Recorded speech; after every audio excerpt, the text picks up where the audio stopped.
You know what? I'm not supposed to talk about this, but fuck it. So years ago, I had some issues at work, and my boss was extremely inappropriate.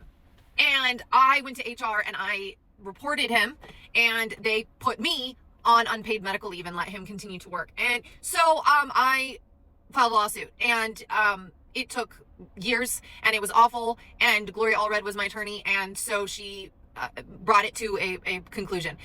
I just want to tell you that I found in the files that that boss of mine, his boss's boss's boss, is in the files. Because of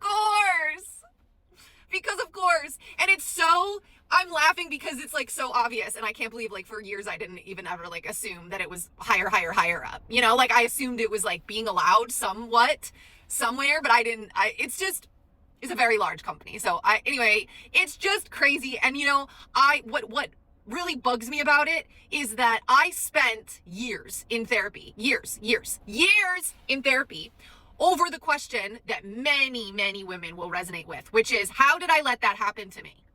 Me. What I do, right? I spent years in therapy trying to answer that question. And the whole time, it was never me, right? It wasn't anything I did. Nothing. I didn't do anything.